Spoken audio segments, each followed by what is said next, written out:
Lankan premier league LPL এর match নম্বর 6 যেখানে মোকাবেলা করবে ডাম্বুলা সিক্সার্স। তারা লড়বে কিন্তু ক্যান্ডি রয়্যালসের সাথে। ম্যাচটা অনুষ্ঠিত হবে 21শে জুলাই বাংলাদেশ সময় রাত্র 8টাতে। ম্যাচটা অনুষ্ঠিত হবে ডাম্বুলাতে। ম্যাচের কমপ্লিট অ্যানালাইসিস করবো, তবে তার আগে বলে নিচ্ছি যারা এখন আমাদের ইউটিউব চ্যানেল সাবস্ক্রাইব করনি, চ্যানেল সাবস্ক্রাইব করবে, ভিডিওতে লাইক করবে, পুরো ভিডিওটা না টেনে দেখতে হবে।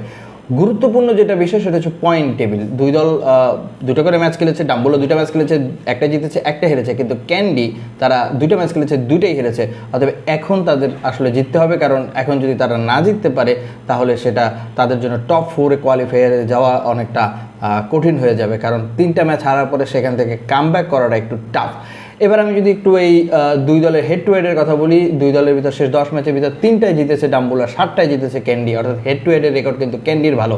কিন্তু আমি যদি এই সিজন এই দুই দলের আরও একবার দেখা হয়েছে, সেই দেখার কথা বলি, সেই দেখাতে কিন্তু ডাম্বুলা জয়লাভ করেছে। ডাম্বুলা যে একটা ম্যাচ জিতেছে সেই একটা ম্যাচ কিন্তু এই ক্যান্ডির সাথেই জিতেছে, সেটা তাদের প্রথম ম্যাচ ছিল। এবং সেই ম্যাচে ডাম্বুলা আগে ব্যাটিং করেছে, 205 করেছে।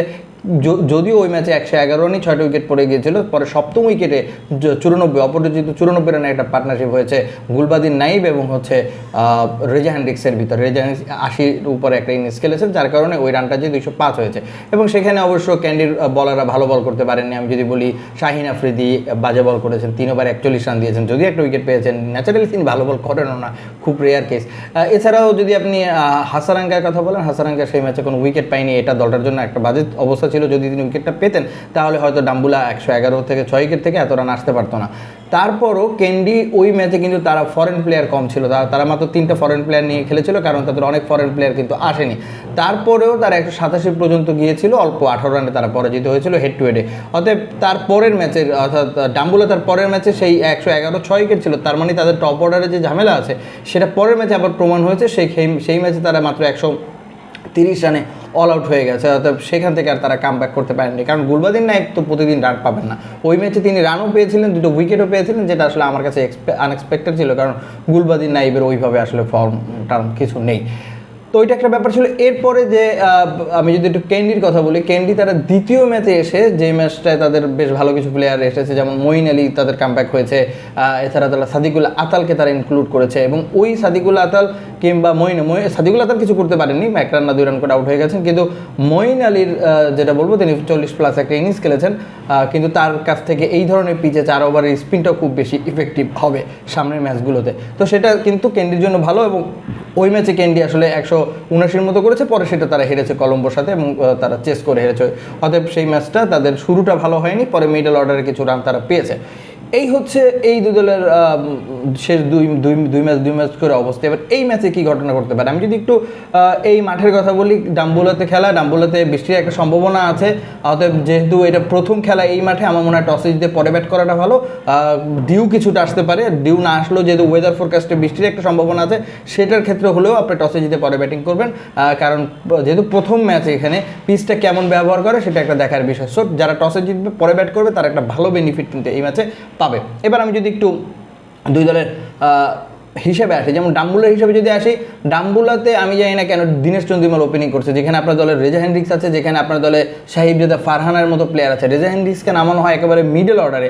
আমার কাছে মনে হয় রেজা হ্যান্ড্রিক্সকে উপরে নামানো উচিত, সাথে ফারহানকে নামানো উচিত, এবং সেটা হওয়া ভালো, কারণ দীনেশ চন্দ্রিমাল মিডল ফেজগুলোতে তিনি যেহেতু একটু ধরে খেলতে পারেন। স্পিন এই মাঠে কিন্তু মানে এই ধরনের লঙ্কান প্রিমিয়ার লিগ স্পিনের আধিপত্য থাকবে, এবং সেক্ষেত্রে ওই লঙ্কান প্লেয়াররাই কিন্তু স্পিনগুলো ভালো খেলতে পারবে। তো তিনি টপ অর্ডার আউট হয়ে যাওয়ার পরে কিন্তু মিডল অর্ডারটা আর ধরার মতো মাঝে মাঝে রেজা হ্যান্ড্রিক্স ধরে, কিন্তু রেজা হ্যান্ড্রিক্স কিন্তু স্পিন অত বেশি ভালো না যত বেশি শ্রীলঙ্কার প্লেয়াররা ভালো। তো ওই জন্য আমার কাছে মনে হয় এটা একটা বাজে ডিসিশন, দীনেশ চন্দ্রিমালকে মিডল ফেজে ব্যাটিং করা উচিত। আর ক্যান্ডির কথা যদি বলি, ক্যান্ডির দলটাতে কিন্তু বেশ ভালো। সাদিকুল আতাল তাদের কে লাস্ট ম্যাচে নেওয়া হয়েছে, আমি জানি না রহমতুল্লাহ গুরবাস আসছেন কিনা, অথবা তাদের আরও একজন অলরাউন্ডার আছে ড্যানিয়েল স্যাম, যিনি ভাইটালিটি T20 ব্লাস্ট শেষ করেছেন, তিনি যোগ দিয়েছেন কিনা। এই দুটো প্লেয়ার যদি যোগ দেয় তাহলে দলের জন্য কিন্তু ভালো ইম্প্যাক্ট হবে। যেমন শাহিন আফ্রিদিকে আপনি তখন খেলাবেন না, কারণ আলটিমেটলি তার বলিং ব্যাটিং কোনোটার ফর্ম নেই, ওই হচ্ছে নামের উপরে চলছে। ওই কারণে যদি আপনি ড্যানিয়েল স্যামকে নেন, আপনি একটা ব্যাটসম্যান পাবেন, এবং ড্যানিয়েল স্যাম কিন্তু রেগুলার এই ফ্রাঞ্চাইজি লিগগুলোতে খেলেন এবং একেবারে খারাপ পারফরমেন্স করেন না, কাটার বল করেন, ভেরিয়েশন তার আছে, এবং ব্যাটিংয়ে তো শাহিন আফ্রিদির থেকে অনেক ভালো। তো এবারে যদি আমি একটু দুই দলের প্রবাবল এলিভেনটা একটু দেখি, যেটা আপনারা এখন স্ক্রিনে দেখতে পাচ্ছেন, এই ডাম্বুলার সিক্সার্সে দীনেশ চান্দিমাল তাদের অধিনায়ক, একেম্যানকে নেওয়া হয়েছে। একেম্যান একটা ম্যাচও ভালো করতে পারেননি, যদিও মোটামুটি তিনি অন্যান্য লিগগুলোতে ভালো খেলেন, বাট এখানে ভালো করতে পারে। যে হ্যান্ড্রিক্স আছেন, সাহেবজাদা ফারহান আছেন, একটা ম্যাচও ভালো করতে পারেননি। ডিকোয়ালা ন্যাচারাল খেলেন, তিনি 10-20টা বল হয়তো খেলেন, তারপরে মানে স্ট্রাইক রেটটাকে একটু বাড়িয়ে দিয়ে যান। গুলবারউদ্দিন নাইবকে ইম্প্যাক্ট প্লেয়ার হিসেবে নেওয়া হচ্ছে। প্রথম ম্যাচে তিনি ইম্প্যাক্ট করেছিলেন, 2টো উইকেট, 40+ রান, কিন্তু পরের ম্যাচে তিনি আসলে করতে পারেনি। রমেশ মেন্ডিসকে গত ম্যাচে কিন্তু তারা চেঞ্জ প্লেয়ার হিসেবে নামিয়েছিল, এটা ভালো, কারণ রমেশ মেন্ডিস কিন্তু স্পিন এবং ব্যাটিংটাও করতে পারেন। এছাড়াও দুষ্মন্ত চামিরা আছেন এবং মাহেশ থিকসানা, তাদের স্পিনার কিন্তু এই থিকসানা কিন্তু আছেন, যেটা এই ডাম্বুলার জন্য একটা বেনিফিট। এবার যদি আমি একটু ওই ক্যান্ডি রয়্যালস আসি, ক্যান্ডি রয়্যালসে কিন্তু ডেল ফিলিপসকে নেওয়া হয়েছে। ডেল ফিলিপস, আমি জানি না অন্য প্লেয়ার আসলে হয়তো ডেল ফিলিপস থাকবেন না দলে, যদিও তিনি গত ম্যাচে 50+ একটা ইনিংস খেলেছেন 39 বলে। তার আগের ম্যাচে অবশ্য কিছুটা স্লো স্টার্ট করেছিলেন, খুব বেশি ফাস্টের স্টার্ট তিনি হয়তো করবেন না, নিউজিল্যান্ডের প্লেয়ার, কিন্তু আমার কাছে মনে হয় অন্য অপশনস থাকলে আপনার যদি ওই দুজন প্লেয়ারই চলে আসে, অর্থাৎ এই ড্যানিয়েল স্যাম এবং রহমতুল্লাহ গুরবাজ, তাহলে আপনি ড্যান ফিলিপসকে বাদ দিয়ে রহমতুল্লাহকে নেবেন এবং লোয়ার অর্ডারে আরও একজন আপনি অলরাউন্ডার ড্যানিয়েল স্যামকে নেবেন, তখন শাহিন আফ্রিদিকে আপনি ইনক্লুড করবেন না। সাদিকুল আতালের কিন্তু ফর্ম নেই, এর দিকেও নজর রাখতে হবে। 2টা ম্যাচ খেলেছেন, একটা ম্যাচেও মানে রান পাননি, দুঃখিত, তিনি একটা ম্যাচে খেলেছেন, একটা ম্যাচে মাত্র 1 রান করেছেন, প্রথম ম্যাচে তিনি আসতে পারেননি। কুশাল পেরেরা ভালো, কুশাল পেরেরা কুইক ফায়ার করে দিয়ে যান দলের জন্য, যেটা দলের জন্য ভালো। উদারাকে আমরা দেখেছি তিনি রান পেয়েছেন 2টা ম্যাচে। অ্যাঞ্জেলা ম্যাথিউস প্রথম দিকে একটু স্লো স্টার্ট করেন, পরবর্তীতে পিক আপ করেন, কিন্তু বিজয় শঙ্কর ভালো ব্যাটিং করেছেন 2টা ম্যাচে, তিনি অভিজ্ঞ প্লেয়ার, আইপিএলে যথেষ্ট ভালো খেলেছেন। এখন তাকে আরও যত উপরে আনা যাবে সেটা দলের জন্য ভালো, তার জন্য ভালো।